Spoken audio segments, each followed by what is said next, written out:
Boa noite. Oficiais de Justiça acusam o Ministério de Tutela de tentar impedir greve dos profissionais da classe, com início previsto para amanhã. O professor universitário defende mais investimentos na educação em Angola. El Clássico termina com vitória do Real Madrid sobre o Barcelona. Papa Leão XIV convida fiéis a rezarem pela paz no mundo. O Domingo Notícias, edição de 26 de outubro de 2025, começa agora.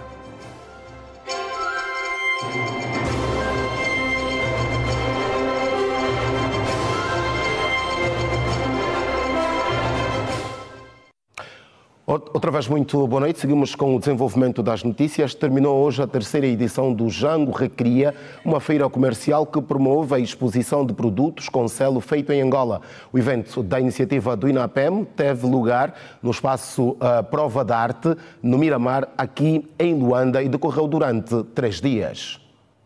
Sob o lema A Moda e a Indústria Têxtil, foi realizada mais uma edição do Jango Recria, uma feira comercial onde se valoriza a produção nacional e onde empreendedores têm a oportunidade de mostrar as suas criações.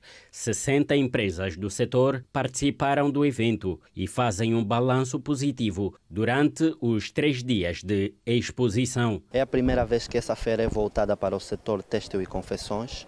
Então, como fábrica, não poderíamos deixar de cá estar. O que pretendem tirar daqui?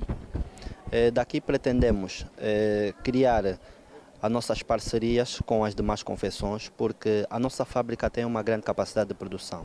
Então, o nosso grande objetivo é passar a colaborar com as outras confecções mais pequenas.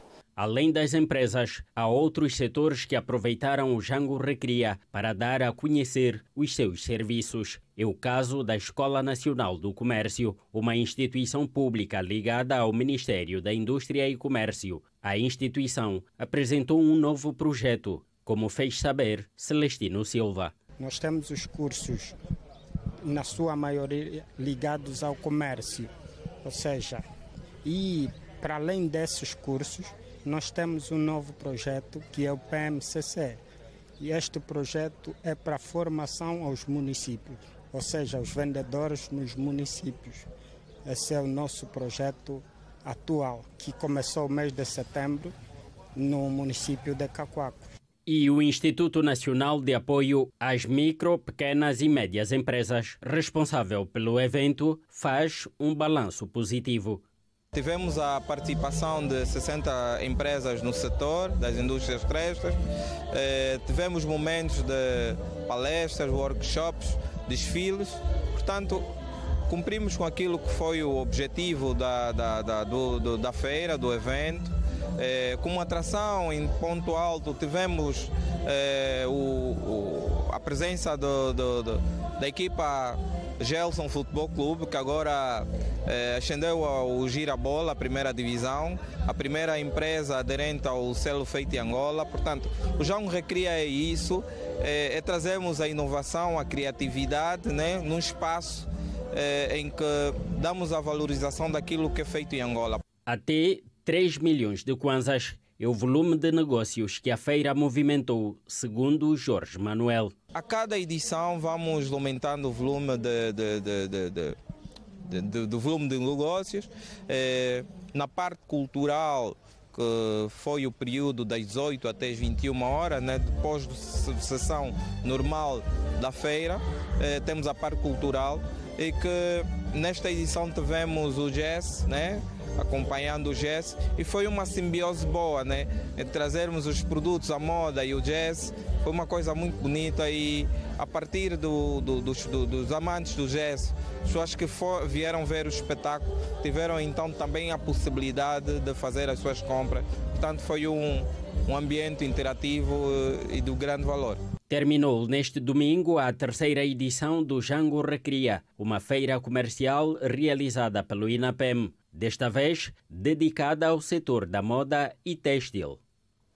Agora, a nota do SOJ, o Sindicato dos Oficiais de Justiça de Angola, esclarece em nota de imprensa que tomou conhecimento pelas redes sociais do comunicado do Ministério da Justiça e dos Direitos Humanos, onde, por grosseria, intimidação e coação dos dignos oficiais de justiça no exercício do constitucional direito à greve, caracteriza-o como sendo ilegal, ilegítimo e classifica o órgão como ente sem quaisquer poderes para representar os oficiais de justiça e deliberar para o efeito. Sobre o exposto, a Secretaria do SOJA para os Assuntos Jurídicos e Judiciais repudia com veemência tal comunicado do Ministério da Justiça alerta a classe dos oficiais e ao país em geral que são infundadas, irreais e completamente falsas e até vergonhosas tais faltas de verdade provindas do Ministério da Justiça e dos Direitos Humanos. Na mesma nota, aquele sindicato refere que, por meio da mesa da Assembleia Geral, emitiu a competente convocatória datada de 6 de outubro de 2025 para a realização da Assembleia Geral em Luanda no dia 18 de outubro também deste ano para deliberar sobre a greve no Ministério da Justiça e sinaliza que o Ministério em questão foi prontamente comunicado sobre a greve que inicia amanhã, segunda-feira, 27 de outubro e deve decorrer até 14 de novembro, na primeira fase, no estrito cumprimento da Lei 23/91, de 15 de junho, e da Lei 2/24, de 19 de março, na parte que altera a lei anterior. No mesmo comunicado, o SOJA acusa o Ministério da Justiça e dos Direitos Humanos de tentar confundir a opinião pública quando diz que o SOJA não se substitui e nem deve substituir-se aos funcionários da Justiça e dos Direitos Humanos. A Secretaria daquele órgão lamenta a forma pouco sábia a que o Ministério da Justiça se socorreu tentando colocar o sindicato contra os dignos interesses da classe, porém entende que perdeu, o Ministério, no caso, perdeu uma soberana oportunidade de ajustar a sua conduta e, mais uma vez, expôs-se à ilegalidade em tentar declarar a greve dos oficiais de justiça ilegal quando a sua declaração afigura no caso. Boa noite, bem-vindo ao Domingo Notícias. Começo exatamente por perceber se o SOJA tem ou não razões para apresentar este comunicado. Eu gostava de primeiro cumprimentar os nossos telespectadores e depois ir incisivamente aquilo que é a questão. Nos termos da própria Constituição da República de Angola, há o direito à greve, que logicamente depois faz uma devida remissão à lei da greve ou à lei de greve. Aqui existe um componente, um arsenal jurídico-legal que tem que ser devidamente analisado. Primeiro é a Constituição da República de Angola, que dá o direito, mas faz a devida remissão a um estatuto especial, ou seja, a uma lei especial ou específica. Nesse sentido, nos termos da própria lei de greve, a associação, ou seja, as associações, também, no caso uma associação profissional, não é? Acaba nesses termos, agora deve fazer-se, melhor dizendo, uma derradeira e verdadeira análise daquilo que são os quadros ou os ditames do estatuto ou do regime estatutário desta organização, sobre quem delibera, quando delibera, quem de facto são os associados desta associação, no sentido de, no entanto, fundamentar devidamente aquilo que de facto vai ser tomado como sendo tendo legitimidade ou não legitimidade. No sentido objetivo, vamos entender que há de facto uma legitimidade. Porque o SOJA, estamos a falar aqui, André Mingas, do órgão que defende os direitos dos oficiais de justiça. Como é que o Ministério diz que o SOJA não tem, digamos que autoridade, não tem autonomia para convocar greve?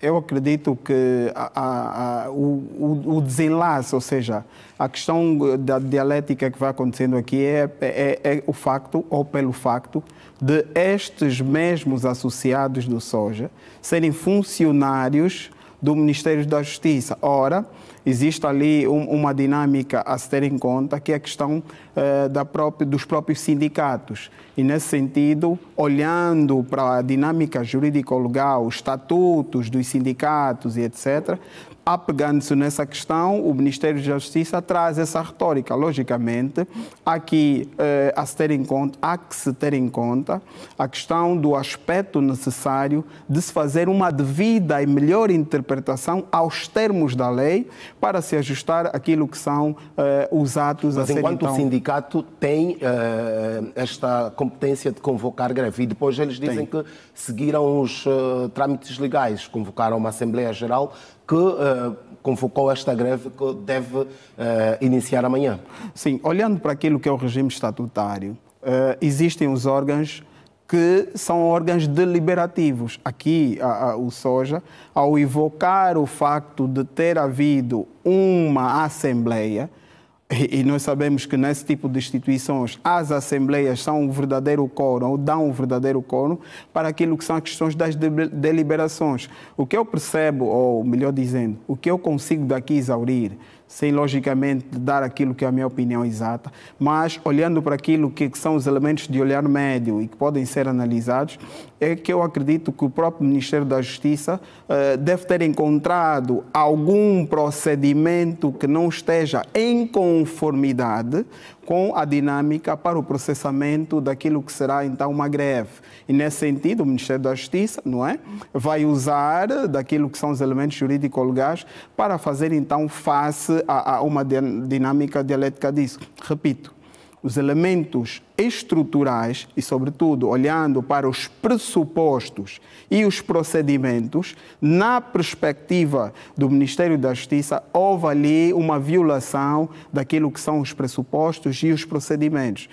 Nessa dialética, o próprio SOJA também vem em defesa e, logicamente, vamos expurgar cada vez mais, olhando para esses ditames todos, a questão do direito à greve, nos termos da Constituição, mas com a devida remissão à lei de greves, e depois aquilo que são os termos do próprio Estatuto. E eu acredito que a fundamentação do Ministério da Justiça consubstancia-se na questão do procedimento. André Mingas, e para terminarmos, como é que deve ser resolvido este impasse entre o SOJA e o Ministério da Justiça? E faço essa questão olhar para aquilo que, enquanto advogado, também muitas vezes tem falado da questão da celeridade da justiça. Uma greve do SOJA agora seria recomendável? Para aquilo que é a dinâmica da celeridade da justiça, não. Mas o que é que nós aconselhamos? E, aliás, nós estudamos isso na questão da resolução de conflitos. Há uma necessidade de manter a dinâmica do diálogo. E eu sou obrigado aqui a fazer menção a um artigo que eu tenho muito interessante, que fala sobre a cultura da paz, que deve haver um diálogo bastante efetivo e sucessivo entre as pessoas e, sobretudo, entre as instituições, porque estas instituições são representadas por pessoas que necessariamente há uma necessidade de responder-se aos interesses coletivos. Estará o Ministério a agir de má fé quando diz que o SOJA não tem autoridade para convocar uma greve e diz ser ilegal?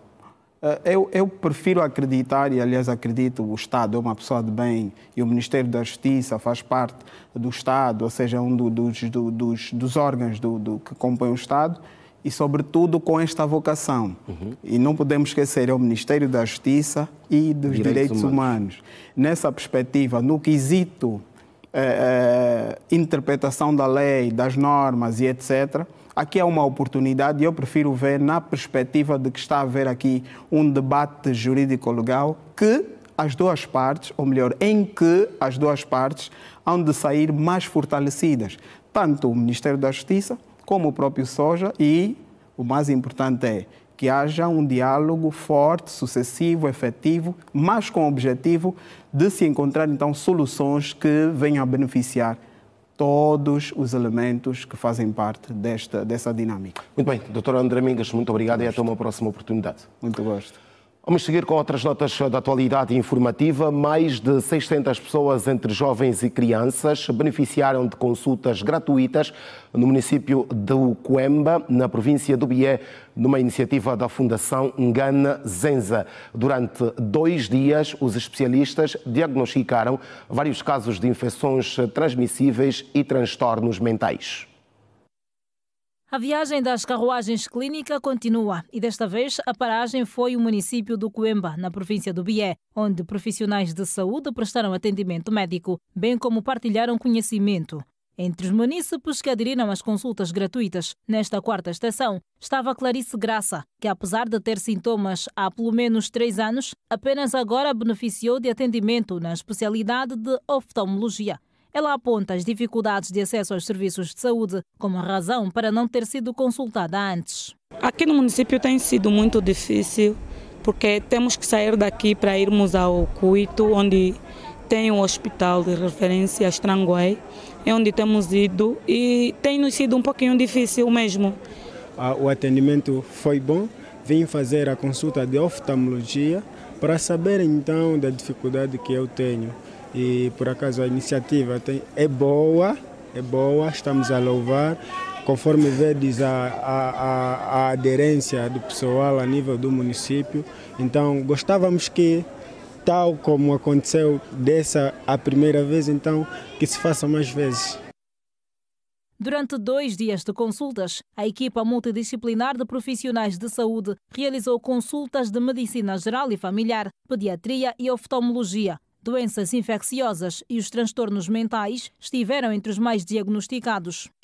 Vimos mais crianças, vimos mulheres grávidas e notar que as patologias que tiveram maior procura foram as consultas que tiveram maior procura foram de medicina geral e familiar, pediatria, optometria e preocupou-nos porque nós verificamos muitos casos de doenças infecciosas e doenças infecciosas e sexualmente transmissíveis. Na verdade, há uma necessidade, tal como a doutora referiu, de fortalecermos a educação para a saúde, principalmente aos jovens, e não só.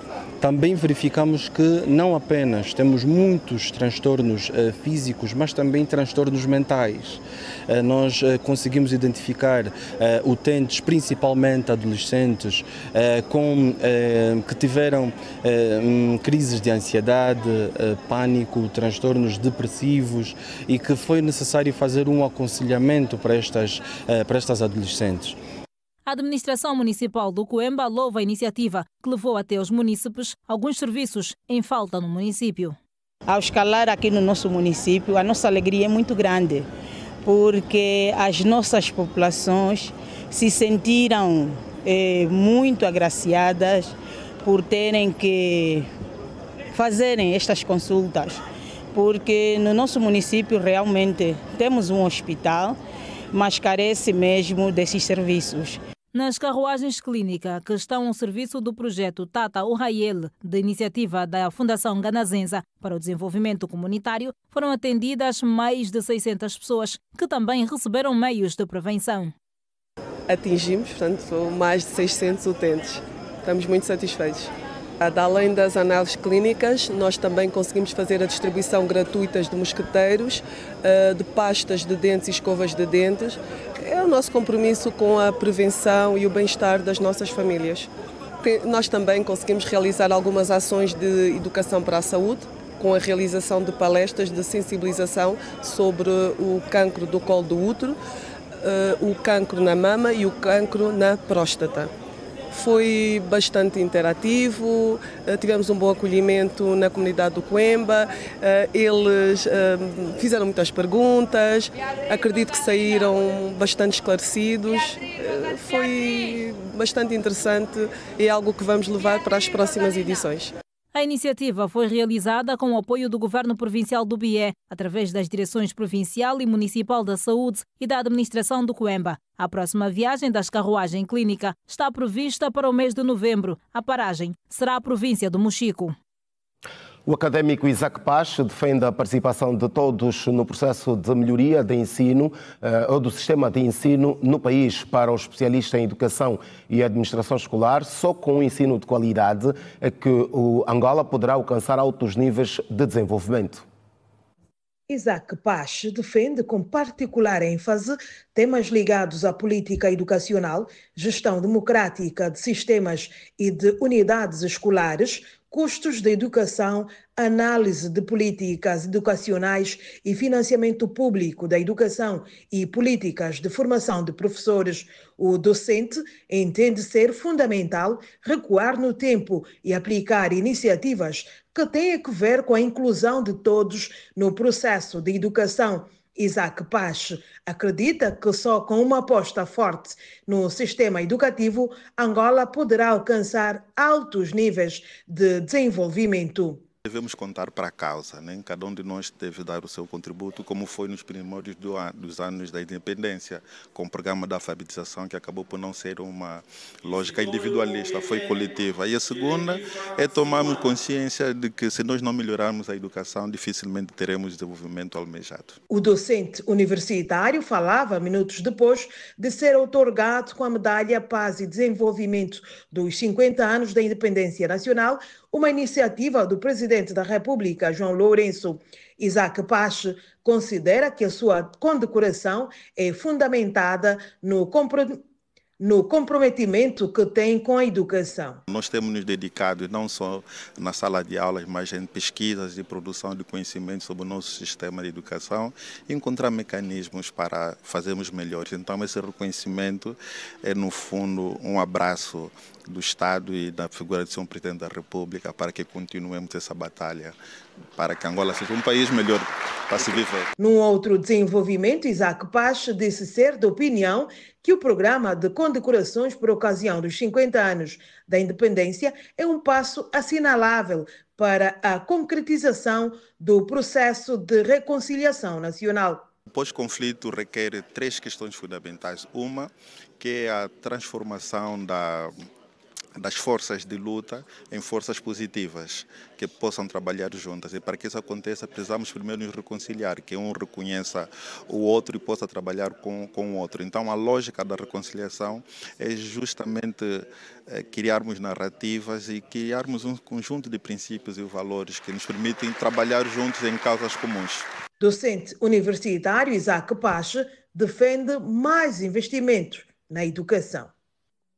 Ora, Luanda voltou a assistir a mais um momento de condecorações, uma ação que visa homenagear figuras e organizações que se destacaram na luta pela independência nacional e para o alcance da paz. Entre os outorgados pelo Presidente da República, João Lourenço, estiveram figuras da política, educação, cultura, desporto e muito mais. A 7ª cerimónia de condecorações homenageou a reconciliação nacional. São mais de 600 as personalidades ou grupos de indivíduos condecorados esta sexta-feira e sábado pelo Presidente da República, João Lourenço. A iniciativa visa reconhecer as ações desenvolvidas por tais indivíduos ou instituições ao longo do percurso histórico nacional. O jornalista e ator Walter Cristóvão, um dos homenageados, valoriza o gesto do governo de Angola. É uma honra enorme estar aqui e não só testemunhar, como também ser agraciado com este elevado diploma de honra, porque nós trabalhamos anos e anos, formamos, nos dedicamos e quando somos reconhecidos olhamos para trás e dizemos assim, valeu a pena. Então é isso que eu digo hoje. Valeu a pena por todos aqueles com os quais eu me cruzei, a minha profunda gratidão, servimos para servir. Job Monteiro, coordenador e gestor do projeto de formação de recursos humanos do Ministério da Saúde, e o jornalista da Rádio Nacional de Angola, Isaías Afonso, manifestaram-se congratulados pela condecoração. Este é um momento ímpar para mim, para a minha família, para todas as pessoas que acreditam no nosso trabalho e, de fato, estamos engajados para levarmos avante este programa de formação de quadros, que também é uma aposta forte do Executivo, liderado por Sua Excelência João Manuel Gonçalves Lourenço, e, de fato, não há palavras para que nós possamos expressar este momento de gratidão e de regozijo. Dizer que dá-nos mais força para que possamos continuar a trabalhar, continuarmos a lutar para que possamos atingir os objetivos e não há dúvidas de que a aposta no capital humano é a melhor forma de desenvolvermos o nosso país. Sobre o significado disto, não é? Uma reflexão conjunta, porque precisamos cada vez mais estar unidos. Não é? Isto aqui é um momento de união, um momento para refletirmos sobre os nossos problemas e se calhar também partilhar soluções, não é? Com quem governa e com quem é o consumidor final do nosso produto. É um momento singular, um momento de 50 anos de independência e tem um elevado significado pelo facto de que estamos cada vez mais irmanados e é assim que também só podemos ter sucesso no nosso ofício jornalístico estando juntos e irmanados. Entre os condecorados desta 7ª cerimónia esteve também a nadadora paralímpica Irene Bandeira, que se mostrou regozijada pela homenagem. Os músicos Kid MC e Miguel Buila também enalteceram a iniciativa do Presidente da República, João Lourenço. Graças a Deus foi muito bom, foi perfeito, foi na tranquilidade e foi já um momento esperado. A Irene nesse momento está fora das águas, mas com um projeto para incentivar também outras pessoas com deficiência a aderirem ao desporto. A partir do momento que tudo que faço como artista, como pensador da minha geração, tudo o que faço pela pátria. E esta distinção, este reconhecimento acaba por ser um abraço que ela me atribui por todos esses anos de contributo para o desenvolvimento dela, né? Eu trabalho na mente da juventude faz mais de 20 anos. Estou feliz de saber que pelo menos somos tidos, que a nação nos conhece e pronto, e com o compromisso de continuar a trabalhar, mas também aqui o sentimento de gratidão àqueles que lutaram pela independência, o sentimento de gratidão aos meus pais e todos aqueles que fizeram isso acontecer, fizeram a carreira de Miguel Buila. O Presidente da República, João Lourenço, condecorou várias personalidades no quadro dos 50 anos da independência nacional, que representaram um legado perene de dedicação e serviço à pátria. Ora, seguimos agora para o habitual momento de análise aos factos que marcaram a semana, o nosso habitual Crossfire, e hoje contamos com Raimundo Gonçalves e também Mário Saveto. Senhores, boa noite, bem-vindos. Boa noite, estimados telespectadores. Muito bem, vamos começar exatamente a olhar para este processo de condecorações, a 7ª cerimónia de condecorações, onde a rede Girassol uma vez mais esteve representada. Desta vez foi a editora e apresentadora do Girassol Jornal, Quina Santos, condecorada. Quina, que tem mais de 25 anos de jornalismo. Mário Saveto, começo por si. Já não é uma novidade estas condecorações. A nota que saltou à vista desta vez tem que ver com o tema escolhido, reconciliação nacional. Lhe pergunto qual é a sua visão quanto a esta iniciativa de refletir sobre a reconciliação nacional. Boa noite ao meu colega de painel, boa noite a quem nos acompanha. Exatamente, indo à vossa questão, é pertinente a temática que se vai levar hoje em relação às condecorações. Falar de reconciliação, falar de perdão, falar de unidade, são as 3 temáticas que todos os dias, no sentido patriótico, devíamos citar, devíamos unir e devíamos a cada dia buscar ao outro e trazermos um outro sentido que nós chamamos de altruísmo, amor pelo outro. As condecorações têm um dos objetivos muito específicos, que é homenagear as pessoas pelo mérito que fizeram, homenagear as instituições públicas e privadas, questões religiosas, a sociedade civil, pelaquilo que foram fazendo no dia a dia. E quando há esse mérito é bom. Temos de entender que vem no momento exato, quando há um reconhecimento pelo feito do que nós temos feito. Passo o termo. Agora, a preocupação é que critérios se tem usado exatamente para alguém ser tido e ser achado na condecoração. Porque vamos ver, há 3, 4 princípios para os procedimentos, por exemplo, da condecoração. Já lá vamos. Quero também, Raimundo Gonçalves, ouvir a sua opinião quanto a esta iniciativa de condecorações, mas fundamentalmente a olhar para aquela que é a grande novidade também de agora, que tem a ver com a condecoração dos signatários dos acordos de Alvor. Falo dos líderes dos 3 movimentos e agora partidos políticos, UNITA, MPLA e também FNLA. Bem, estamos a falar de 50 anos de independência e a questão da reconciliação tornou-se, sobretudo, fundamental dessa 7ª edição das condecorações vivenciada. Relativamente à questão dos 3 movimentos, tendo em conta os acordos de Alvor, nesse caso me refiro ao partido MPLA, UNITA e concomitantemente FNLA, isso fez com que o país recuasse naquilo que nós consideramos como a sua memória estratégica do ponto de vista da salvaguarda dos nossos interesses.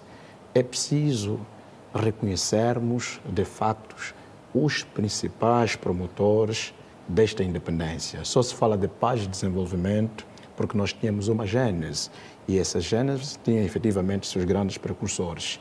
E quando os 3 líderes que concomitantemente foram reconhecidos pelos seus feitos, tendo em conta a independência deste país, estamos aqui a trazer aquilo que eu considero como a salvaguarda dos nossos interesses nacionais, tendo em conta os nossos saberes locais.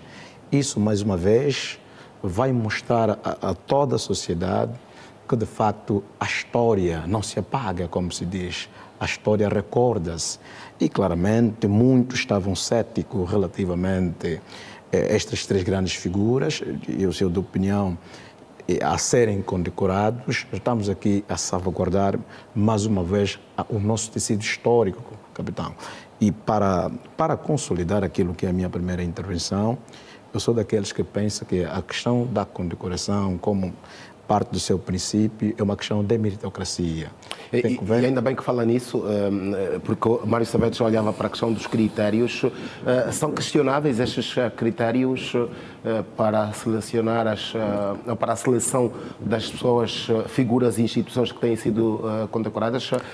Pedir alguma brevidade nesta resposta? Alberto, aqui a coisa é mais clara. Há uma comissão que foi encarregada a avaliar isto, porque pelo processo de identificação, depois a validação, depois vem a aprovação oficial, só depois é que vem a cerimônia. Para dizer, e indo já assim rapidamente à questão, acho que foi bom o pronunciamento de Sua Excelência Presidente da República a quando o Estado da Nação em trazer os entes que, pelo menos eu percebo, como os principais para realmente as condecorações. Isto mudou um bocadinho o paradigma do país. Havia especulações, havia situações, desconforto. Agora vamos tentar pensar na unificação e vamos ver se antes do dia 11 efetiva-se esta condecoração e venha a honra dos 2 que também fizeram alguma coisa por este país, para a independência, para os 50 anos, e vivamos todos unidos. Raimundo, questiona também os critérios. Deviam ser mais divulgados estes critérios? Bem, capitão, eu penso que as questões dos critérios, elas podem ser de caráter subjetivo ou de caráter objetivo. Isso depende efetivamente como a própria organização colocou os seus parâmetros para trazer os grandes indicadores que, concomitantemente, levaram essas personalidades a serem efetivamente condecoradas. Mas devemos aqui aceitar que a condecoração tem que ver com um grande reconhecimento, quer seja do ponto de vista da paz e desenvolvimento, como está ali, concomitantemente a própria questão da nossa independência. Mas aqui só para ressalvar algo que é extremamente fundamental. Se nós analisarmos a questão do ponto fundamental que tem que ver com a reconciliação nacional em função dessas 7ª condecorações, significa dizer que nós estamos à procura da questão da paz e estabilidade. E muitas vezes a paz, ela tem de ser uma paz positiva, onde a questão do perdão, da salvaguarda dos interesses nacionais, a questão da axiologia humana tem de estar na ribalta, porque é isso que nós precisamos. Exatamente, senhores. Olhamos para um outro assunto que também marcou esta semana. Falo da Conferência Conferência Internacional de Minas de Angola, porque Luanda acolheu este evento, onde o Ministro dos Recursos Minerais, Petróleo e Gás, Mário Saveto, reafirmou o compromisso de Angola com este setor e falou mesmo de vários projetos em carteira para a continuidade deste processo de exploração, e traz a novidade do ouro, por exemplo, que Angola vai continuar agora, ou vai explorar com alguma, digamos que, relevância. O que é que achou desta iniciativa? Quais são os pontos que chamaram-lhe a atenção? Primeiro, temos de perceber que, sobre a questão em causa, eu percebo que é imperioso, é determinante, e veio na hora acentuada falar de outros recursos que Angola tem. Estamos aqui a falar de questões que cinjam-se na estabilidade e sustentabilidade da nossa economia.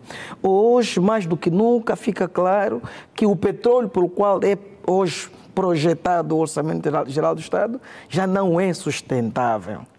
Se hoje o Estado angolano percebe que, para além do petróleo, ainda temos outros recursos que podem alavancar a economia, é bem-vinda. Agora, precisamos perceber como tirar maior proveito sobre os recursos que temos. Estamos a falar aqui da identificação, vamos falar aqui dos entes que vão fazer a comercialização, vamos falar do mercado onde teremos que fazer a venda e depois o impacto sobre isto. O que é que, pelo menos, este ouro, o diamante e muitos outros podem alavancar a nossa economia? Primeiro, vai gerar mais emprego. Essas instituições funcionando na íntegra, mais emprego. Onde geramos mais emprego, temos mais famílias com poder de compra. Segundo, vamos voltar a retirar as fraquezas da inflação e voltamos a cair no crescimento do PIB.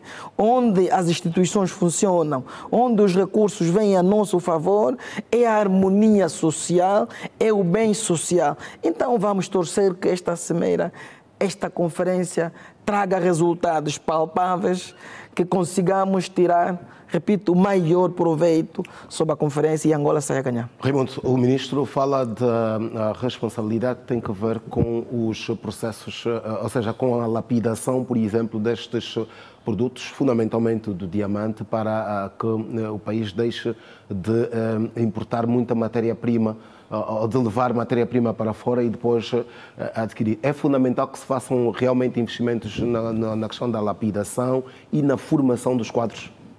Efetivamente, o capital humano faz parte da transformação e desenvolvimento sustentável de qualquer país. E o Mário Saveto frisou muito bem, o nosso tecido minérico é extremamente rico. E nós temos minerais estratégicos que podem galvanizar de forma significativa a nossa economia. E também, Mário frisou, que hoje a questão do petróleo já não é tido como um principal elemento para a salvaguarda das economias dos Estados. E o Estado angolano, a par do petróleo, se nós analisarmos aquilo que foi o objetivo central dessa conferência internacional, que foi realizada efetivamente pelo Ministério dos Petróleos, dos Recursos Minerais, Petróleo e Gás, veio mostrar que, de facto, nós queremos procurar uma nova forma de fazer networking a nível da salvaguarda dos nossos interesses nacionais.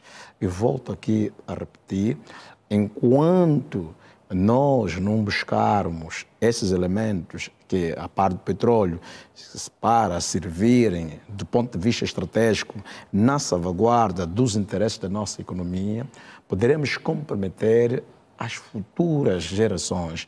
Daí penso eu, ao trazerem esta conferência em Luanda, é mostrar mais uma vez ao mundo que Angola quer efetivamente trazer na ribalta a sua grande capacidade do ponto de vista da mineração, a sua grande capacidade de transformação, e daí falou-se na questão da lapidação do próprio diamante. Se nós termos o diamante a ser lapidado em Angola, claramente a questão dos custos operacionais serão efetivamente reduzidos. E o dinheiro, e Angola vai atrair mais divisa, e atraindo mais divisa vamos conseguir efetivamente atuar aqueles pontos estratégicos que têm estado a falhar naquilo que tem a ver com a questão da nossa sociedade. Avançamos para o último tema de hoje, a situação em Madagascar. O facto está consumado. Novo presidente, novo governo, o que pode fazer a SADC? É esta questão que levantamos e vou desta vez começar por si, Raimundo. Esta situação toda, como disse, é um facto consumado, novo presidente. Qual deve ser agora o posicionamento da SADC e da própria União Africana sobre a situação no Madagascar? Capitão, vejamos. Rojalina, presidente deposto, perdeu o cargo numa condição da própria SADC. Porque a vigência da SADC, na sua presidência rotativa, quem estava era o Madagascar. Significa e quem dizer... o substituiu não tem autoridade para dar seguimento a esta presidência? Capitão, vamos aqui pensar. Existe um elemento fundamental a nível do sistema de segurança dos Estados que tem a ver com a questão dos códigos operacionais do ponto de vista geopolítico. A forma como o Rojalina sai do poder, se nós analisarmos, a própria União Africana condenou e concomitantemente a própria SADC condenou. É preciso nós repensarmos relativamente as políticas dos países africanos. E veja o que é grave. Madagascar faz parte da SADC. E fazendo parte da SADC, a quando, digamos assim, das várias manifestações a nível de Tananarivo, nesse caso que é a capital de Madagascar, quais foram os problemas ora acentuados? São os problemas que muitos países que fazem parte da SADC vivem. Para concluir? Problema sério, do ponto de vista de água potável, empregabilidade. E essa nova franja que cresceu a nível de África, que é a famosa geração Z, tem estado a criar uma certa instabilidade no que tens o quesito das preocupações, daquelas políticas públicas que possam efetivamente salvaguardar aquilo que é o seu aspecto do ponto de vista prático. Marisa Veto, aqui olhamos uma vez mais para a forma de extensão ao poder no continente africano. Como é que se pode caracterizar esta situação toda de Madagascar e o posicionamento da SADC daqui para frente? Primeiro, devemos aprender com isto.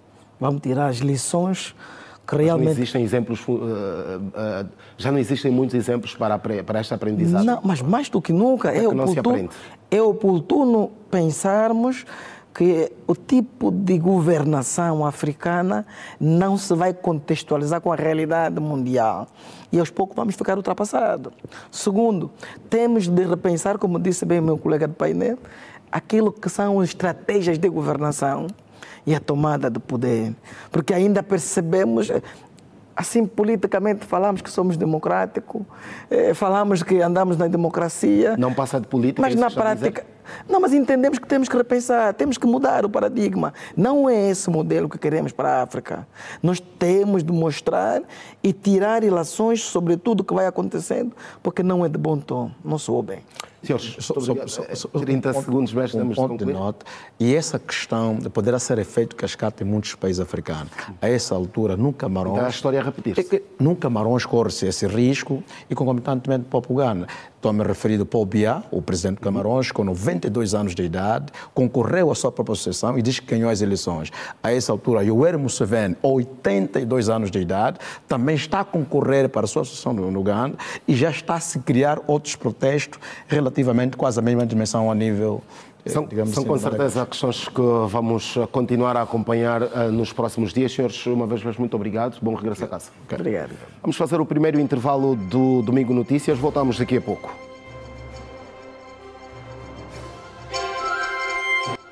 Estamos de volta com as notícias. O Luanda City venceu na tarde de hoje o Redonda do Is por 1-0 para a 5ª jornada do Girabola.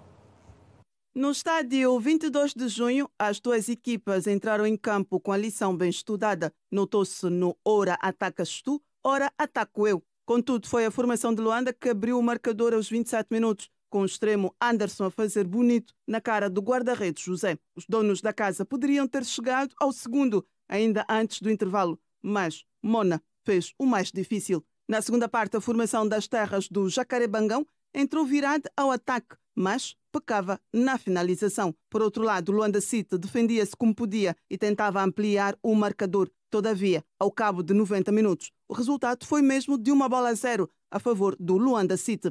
No fim, o treinador do Redonda, Salvador Cardoso, falou do que correu mal para a sua equipa ao longo dos 90 minutos. Dizer que temos estado a trabalhar bem durante a semana e vocês têm visto os jogos do Luanda City. Uma rapaziada que trabalha duro durante a semana porque são muito exigentes neste quesito. Infelizmente, a sorte não nos tem acompanhado nos últimos jogos. Hoje, graças a Deus, conseguimos aguentar esta mala pata e tirar esta mala pata, afastar esta mala pata, sei lá para onde. Vamos continuar a trabalhar 3 pontos importantíssimos para reforçar a mentalidade dos garotos, porque sentimos que estavam muito abalados com o último resultado, não é? Mas pronto, é futebol, conseguimos corrigir muita coisa e vamos continuar a trabalhar, não está nada ganho ainda, foi a primeira vitória, vamos celebrar, vamos aproveitar, o momento é nosso e agradecer a Deus mais uma vez por esta vitória. Do outro lado, Paulo Saraiva estava satisfeito com o resultado obtido. Então vamos procurar ver onde é que a gente errou, para procurarmos, assim posso dizer, afinarmos bem a bateria para os próximos jogos. 5 jogos realizados, 3 golos sofridos, nenhum marcado, é sinal que o ataque não está a produzir. Então temos que procurar ver como é que a gente deve fazer para conhecermos a baliza do adversário. Vamos continuar a trabalhar, vamos levantar a cabeça, pensando já no próximo jogo com a Académica do Lubito. Esse jogo é de esquecer. Para mim, nos 5 jogos que a gente já fez essa época, esse é dos piores jogos que já efetuamos. Não sei o que se passou, sendo sincero, a equipa do Luanda City ganhou bem, está de parabéns. Na primeira oportunidade que eles tiveram, fizeram o golo e fecharam. Nós erramos, vamos levantar a cabeça, continuar a trabalhar para que nos próximos jogos a gente consiga concretizar aquilo que praticamente que são a vitamina, que é o golo, e ganhar o jogo. Feitas as contas, o Luanda City ocupa a 9ª posição com 5 pontos, enquanto o Redonda é 15º, apenas com 2 pontos. O Interclube conseguiu na tarde deste sábado a primeira vitória na presente edição do Campeonato Nacional Sénior Masculino de Futebol frente ao Gelson Futebol Clube por 2-1. As duas equipas de Luanda entraram no bem tratado do Tapete Verde do 22 de junho com a ficha de 0 vitória no gira-bola que está em curso. Os 15 minutos iniciais foram mais de estudo mútuo entre os conjuntos. No entanto, era o Interclube quem se apresentava mais esclarecido para lutar pelos 3 pontos. Entretanto, a oportunidade mais eminente para o golo pertenceu ao Gelson do município do Clambaquiaxi, por via de André. Aos 30 minutos, Betinho marcou o primeiro tento da partida, depois de uma falha do keeper Tidoi dos visitantes. Antes do intervalo, o atacante do Gelson, Miguel, rematou na área de guarda-redes e Rui viu a bola terminar no fundo da sua baliza. Na segunda parte, os polícias voltaram a estar em vantagem com o cabeceamento de Betinho que marcou para o segundo da sua conta pessoal. Depois, as duas turmas da cidade capital tentaram mexer no placar. Todavia, os atletas pecavam sempre na finalização, o que fez com que o resultado de 2-1 fosse até ao último som do apito do árbitro.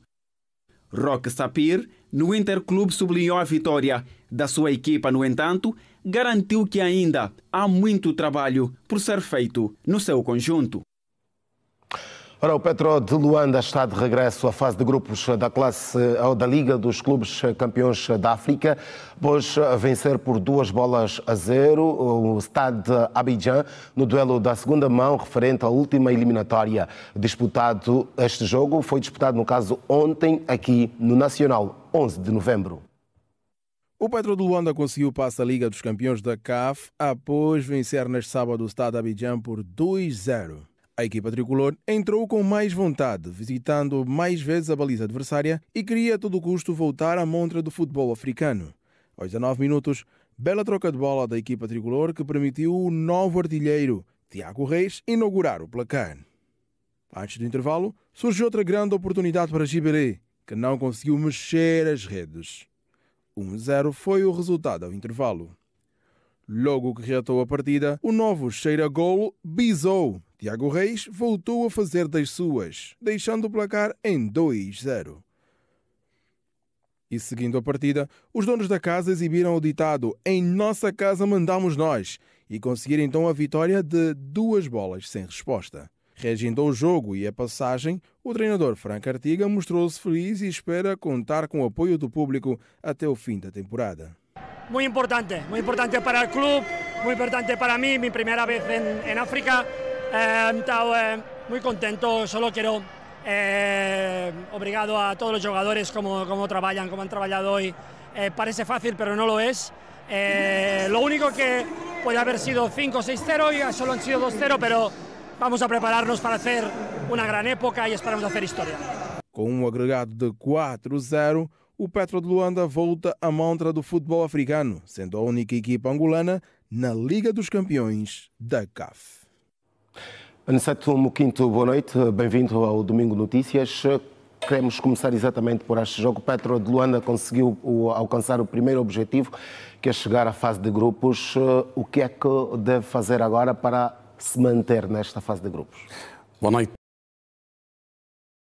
No ano passado não conseguiu lá estar e isto de alguma forma fez com que perdesse alguns lugares a nível do próprio ranking. E eu penso que a própria direção do Petro Luanda definiu a fase de grupos e os lugares subsequentes como objetivo em cada ano, de forma sempre a ganhar algum dinheiro. E penso que conseguiu este êxito. Agora é trabalhar, melhorar o plantel, se necessário, porque inclusive na fase seguinte é permitido inclusive a inscrição de novos jogadores, se for necessário, que o Petro vá buscar ativos que ajudem a chegar aos melhores lugares, pelo menos passar a primeira fase de grupos, depois tentar discutir os quartos e chegar à meia final, se necessário, a própria final. Penso que o Petro conseguiu encaixar, inclusive, mais do que o resultado, encaixar perto de $700 mil.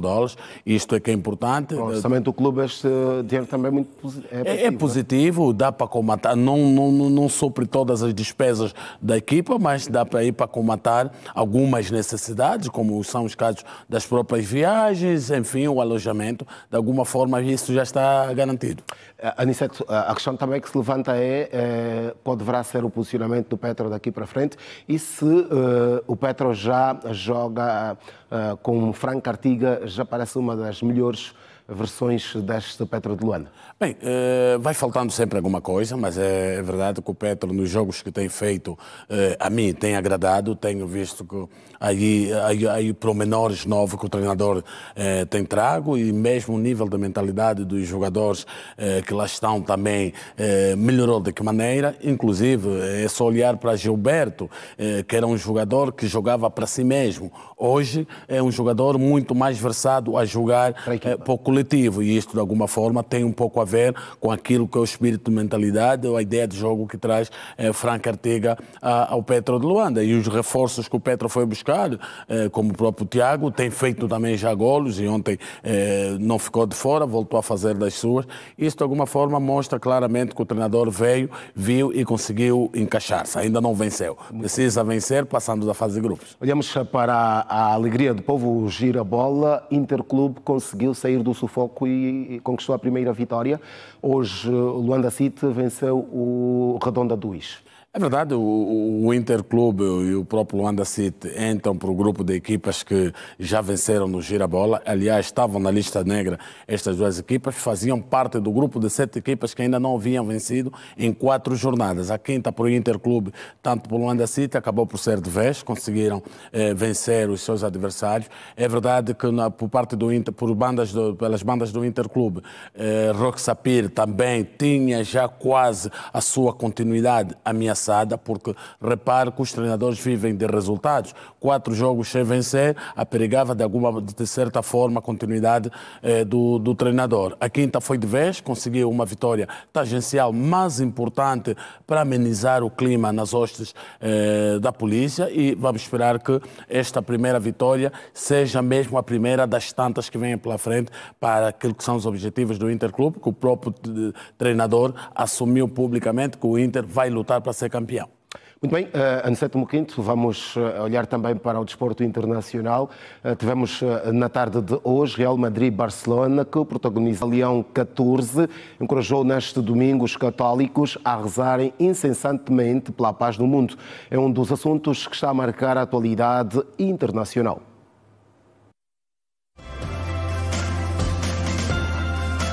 O abandonado edifício Vila Algarve, imóvel classificado no centro de Maputo e que serviu como prisão da PIDE no período colonial, veio ser transformado em museu-hotel, segundo informação do governo moçambicano. A obra no edifício, em avançado estado de degradação no número 10 do cruzamento das avenidas dos Mártires de Chamava Ahmed, centro de Maputo, está prevista num concurso em 2 etapas, segundo o mesmo documento. Atualmente, todas as entradas da avenida, construída em 1934 no coração de Maputo, ampliada em 1950 e hoje classificada como imóvel de interesse arquitetónico, estão enteipadas e protegem o interior da ocupação por pessoas em situação de sem-abrigo, como já aconteceu em anos anteriores. O Papa Leão XIV encorajou os católicos a rezarem incessantemente pela paz e saudou aqueles que trabalham para conseguir o fim das guerras após a oração dominical do Ângelus na janela do Palácio Apostólico. Leão XIV manifestou ainda a sua solidariedade para com as vítimas das chuvas torrenciais em 5 estados do México, onde morreram pelo menos 80 pessoas. Já durante a missa do Jubileu, na Basílica de São Pedro, no Vaticano, dedicada às equipas sinodais, o Papa Leão XIV defendeu a ideia de uma igreja que escuta todos os seus membros, sem excluir ninguém, independentemente das diferenças de género ou de papéis. Para superar as suas tensões e contradições ideológicas, o Papa decidiu abrir o sínodo pela primeira vez aos leigos e às mulheres com direito de voto nas deliberações. O secretário do Tesouro dos Estados Unidos da América, Scott Bessent, anunciou que a China considera adiar as restrições à exportação de minerais raros e retomar compras de soja norte-americana, evitando assim um aumento das tarifas alfandegárias contra o país. Antes, a China tinha anunciado ter chegado a um acordo preliminar com os Estados Unidos da América nas negociações comerciais, após 2 dias de conversações na capital da Malásia. O anúncio foi feito pelo representante do Comércio Internacional da China, embora não tenha esclarecido os termos do acordo preliminar. Convido-lhe a fazer mais um intervalo. Voltamos daqui a pouco.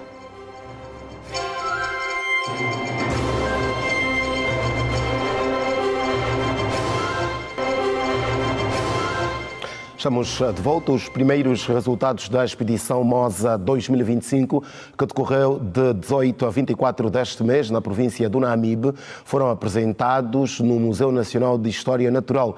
A expedição contou com o envolvimento de investigadores angolanos e estrangeiros. Segundo a Secretária de Estado para a Cultura, marca um momento histórico para a investigação científica nacional, sendo a primeira vez que o Museu Nacional de História Natural participou deste evento. A missão, que teve como epicentro a região de Bentiaba, de 11 metros. Estamos muito felizes sobre os resultados este trabalho de campo. Acho que o sítio de Bentiaba é um dos sítios paleontológicos do vida, do répteis marinhos, do estado de preservação de fósseis é incrível. É um dos sítios mais importantes do hemisfério sul. Foram encontrados vários plesiosauros e mosassauros, são animais marinhos do tempo dos dinossauros, 66 milhões de anos, que correspondem ao período Cretácico. Mas os fósseis, como vocês podem ver, no campo, eles ainda têm de ser protegidos por causa do transporte e das condições que encontramos depois da retirada do esqueleto de dentro da rocha, que acaba por proteger o esqueleto, enquanto nós esperamos que a seguir sejam preparados em laboratório.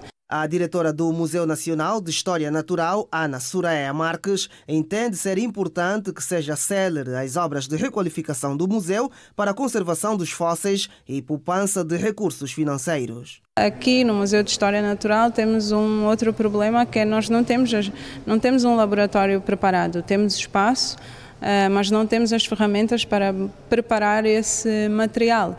E se não temos os ossos expostos, não podemos estudá-los, porque senão, que é o que tem já acontecido há 20 anos, somos obrigados a enviar o material para fora, que requer muitos custos, tem custos, dinheiro e energia,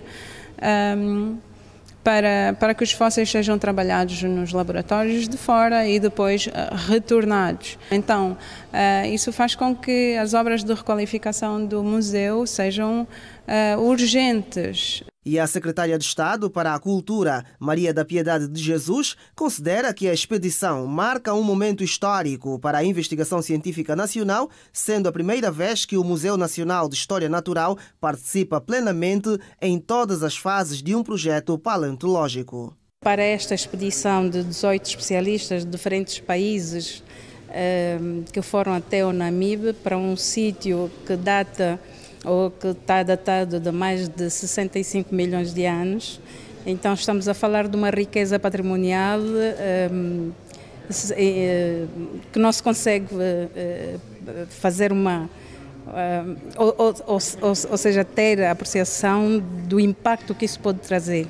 É imenso, porque ainda não temos os resultados todos, mas pelo pouco que podemos ver aqui, já se pode dizer que Angola, ou este trabalho que está a ser realizado, pode levar Angola a nível científico, portanto, levar a imagem de Angola a nível científico. A próxima expedição deverá acontecer entre os meses de abril e maio de 2026.